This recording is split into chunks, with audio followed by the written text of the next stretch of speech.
Assalamualaikum warahmatullahi wabarakatuh. Halo guys, bertemu lagi bersama kami di podcast kali ini. Kali ini saya membawa seorang rekan dan juga seorang narasumber yang sangat hebat selaku pelaku dari interaksi antar masyarakat atau interaksi sosial di masyarakat. Perkenalkan, nama saya Hanifah Dimas Editianingrum. Saya bernomor absen kan 15 dan saya memiliki seorang rekan bernama Saya Kaila Cahya Ramadhani dengan bernomor absen 17. Nah, kali ini kita akan tanya-tanya nih kepada narasumber kita selaku menjadi pelaku dari masyarakat sosial gitu ya. Baik, dengan Ibu siapa?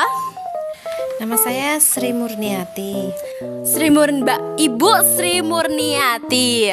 Jadi Bu, selama menjadi ibu rumah tangga itu ya, sudah berapa lama kakak menjadi ibu rumah tangga? Atau apakah ibu punya beberapa hal sebagai hobi untuk mengisi waktu sela? Sudah berapa lama ya? Kira-kira sekitar, saya menikah dari tahun 2006, jadi kira-kira pernikahan sudah 17 tahun kurang lebih. Lama banget, udah 17 tahun ya. Nah, saat 17 tahun itu kan banyak ya hari-hari dimana ibu itu pasti sela gitu kan ya, tidak ada kegiatan atau mungkin ada kegiatan tapi kan banyak hari dimana ibu itu pasti sela. Bagaimana cara ibu mengisi waktu-waktu luang untuk hari-hari seperti itu? Waktu luangnya hiburan, cuma cari uang ya. Kalau orang tua sekarang, kalau wanita sekarang harus menjadi lebih hebat, dituntut untuk lebih hebat.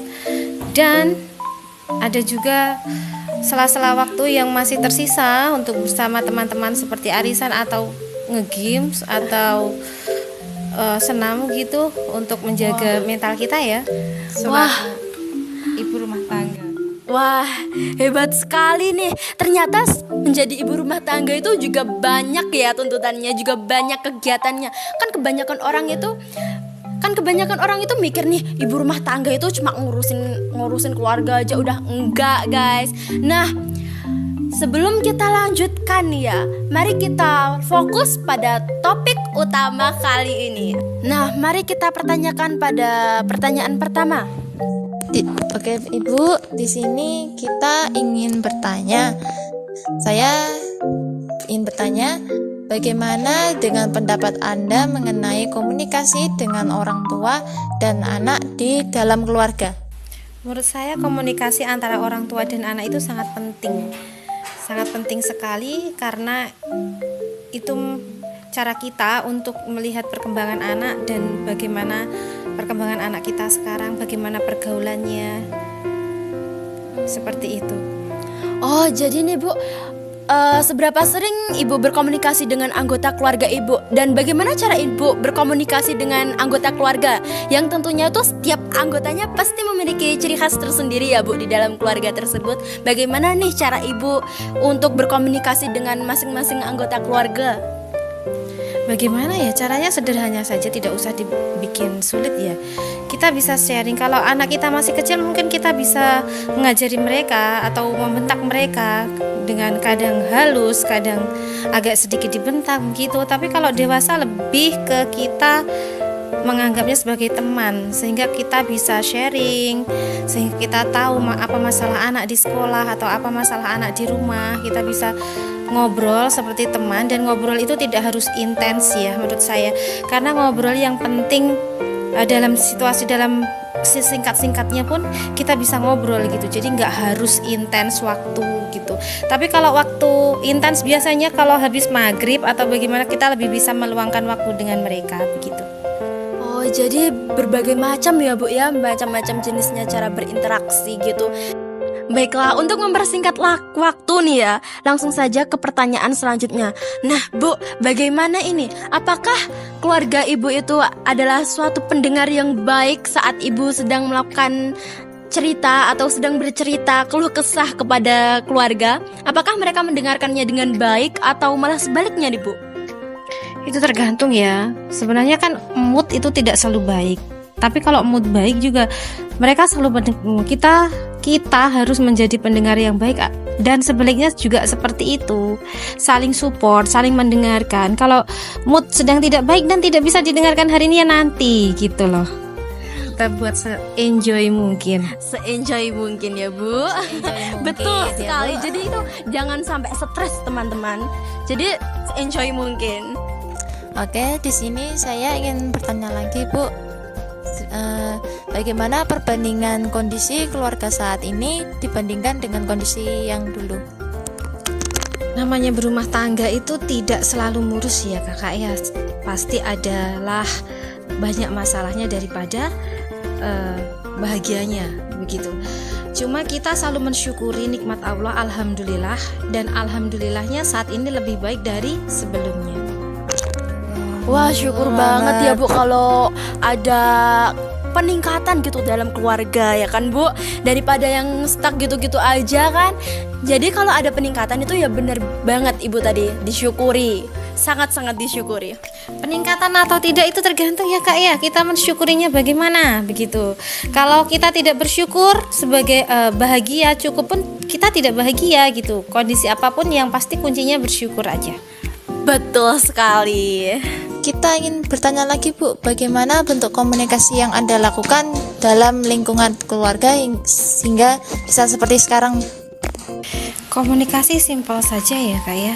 Komunikasi intens, kalau ada waktu begitu kita komunikasi baik-baik. Komunikasi yang kalau ada masalah diselesaikan sama-sama, atau yang bagaimana bentuknya saya kurang paham, tapi yang pasti intens ya. Kalau ada masalah kita musyawarahkan, seperti itu dalam keluarga. Baik.